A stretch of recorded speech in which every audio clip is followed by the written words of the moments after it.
پښتنو په معاشره کې د دې مصیبت دا دی چې کله پلار مړ شي نو داغه میراث نه تقسیمي، که داغه نه دکان پاتې دی نو هغه دکان نه تقسیمي. حالانکه کاروبار په پلار شروع کړی ځامن هغه پکې اوس اسې لګي بس خوراک سکا کو څه پکې کوي.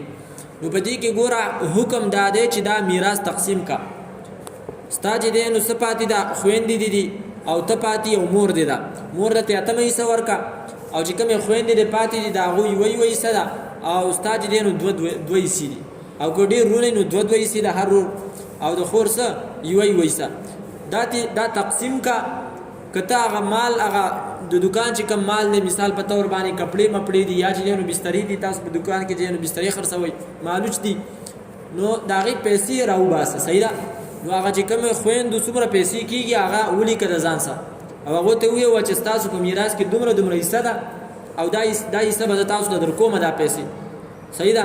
نو چې کله د دې نه علاوه او د مور لم ته حصه ورکړه، اتمه حصه د هغې چې څومره پیسې جوړېږي د مالوچو یا د بسترو یا د بړستنو یا د لوښو چې کوم څه دکان دی ستا نو هغه وله ولیکه او هغه مور ته وویوه چې ستا دومره حصه ده دا به زه تاله در کوم.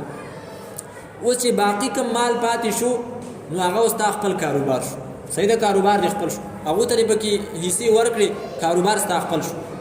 اوس خلک داسې چل کوي چې دا تقسیموي نه، نو چې تقسیم یې نه کړي نو په دې کې د مور حصه هم پاتې ده او په دې کې چې دی نو د خویندو حصه هم ده او چې څنګه د کاروبار کې ترقي راځي نو په دې کې د هغه خور حصه هم سیوا کېږي او د هغه مور حصه هم څه کېږي سیوا کېږي.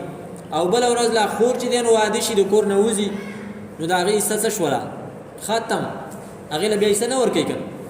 دغه رنګې مور ده د هغې خامخا ضرورتونه دي هغې له بیا حصه نه ورکوي. نو هر څه د چا په اختیار کې راشي؟ د زوی په اختیار کې.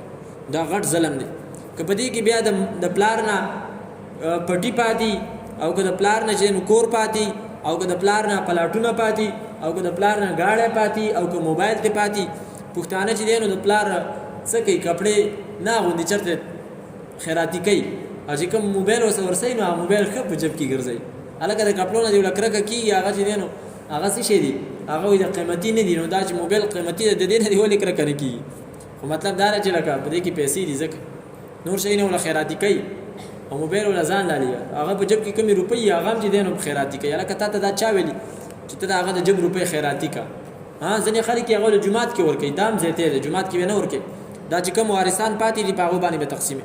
خو څه کې پښتنو کې دا مسلې د سره شته نه نو دا به څوک رسوي؟ دا به موږ زده کوو، دا د الله کتاب دی، دا به ویو او دا په خپلو سړو ته به دا بیانو او دا په کورونو کې بیانو. کمې خپلې زنانه جینکۍ چې دی نو هغه علم ته وباسي چې د الله کتاب زده کړي او په خپلو کورونو کې تاسو ته بیا د الله تعالی دا کتاب بیانوي چې دې مسایلو نه تاسو هم خبر شئ او نارینه تاسو خبر شي. ومن یعص الله وهغه څوک چې نافرماني وکړه د الله تعالی او رسول او د پیغمبر د الله تعالی ویتعدى حدوده او تجاوز وکړو